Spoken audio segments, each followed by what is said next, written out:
আমি মোহাম্মদ খোরশেদ আলম, নরম ইউনিভার্সিটি বাংলাদেশের লেকচারার হিসেবে এতদিন ধরে ছিলাম। তো আমার আসলে নিউজিল্যান্ডের ভিসা হয়েছে এবং আগামীকালকে আমার ফ্লাইট। আমি পিএইচডিতে যাচ্ছি অকল্যান্ড ইউনিভার্সিটি অফ টেকনোলজিতে। তো আমার জার্নিটা আসলে এমএমএস গ্লোবালের সাথে, বিশেষ করে আবিএস কবির ভাইয়ের সাথে। তো আমার আসলে এক্সপিরিয়েন্সটা খুব ইন্টারেস্টিং। এটা আমি মনে হয় গত ডিসেম্বরের আগে আমি আসলে জানতামও না আমি আসলে নিউজিল্যান্ডে যাব। আমার সবসময় আসলে একটা স্বপ্ন ছিল যে আমি আসলে ইউএসএতে যাব বা ইউএসএর দিকে আসলে আমার চিন্তা ভাবনা ছিল। কিন্তু রিসেন্ট পাস্টে তো আসলে খুবই বাজে সিচুয়েশন যাচ্ছে ইউএসএর। তো ঘটনাক্রমে আমি জানলাম যে আসলে নিউজিল্যান্ডে যাওয়া যায়, কিন্তু আমি জানি যে ওখানে কোনো স্কলারশিপ হয় না। মানে আমাকে সবাই এভাবেই বলতো যে ওখানে কোনো আসলে স্কলারশিপ হয় না। আমি আরও বেশ কিছু এরকম এজেন্সিতে গিয়েছি, একটু খোঁজখবর নেওয়ার চেষ্টা করেছি। খুব ইন্টারেস্টিং বিষয় হচ্ছে, এমন অনেকে আমাকে বলেছিল যে আপনি যদি স্কলারশিপ চান আপনি আসলে বসিয়ে নিন না, মানে আমাকে বসতেই দেয় না। একজন আমাকে বলেছে যে আপনি যদি এই ইনটেকে আসলে মাস্টার্সে না যান আপনি আসলে কখনো আর নিউজিল্যান্ডে যেতেই পারবেন না, এবং মানে 30 লাখসের নিচে তো আপনি আসলে চিন্তাই করতে পারবেন না নিউজিল্যান্ডের বিষয়। কিন্তু সেই জায়গায় আসলে যখন আমি এমএমএস গ্লোবালে আসি, আবিএস কবির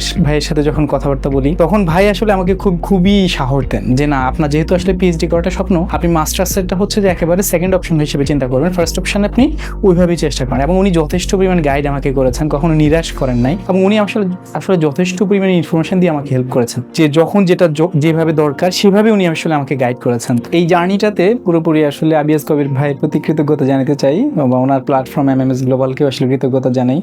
ইভেন শুধুমাত্র ওখানকার যে অফার লেটার বা ইউনিভার্সিটি রিলেটেড বিষয়গুলোই না, উনি আসলে আমার অ্যাকোমোডেশনের বিষয় নিজে থেকে জিজ্ঞেস করছেন যে আমি আসলে কিভাবে ওখানে কি করতে চাই বা না করতে চাই। উনি ওখানেও আসলে আমাকে হেল্প করেছেন। আমি মনে করি যে এমএমএস গ্লোবাল আসলে এমন একটা জায়গা যেখানে আসলে পুরো জার্নিটার শুরু থেকে শেষ পর্যন্ত গাইডলাইন পাওয়া যাবে। ধন্যবাদ।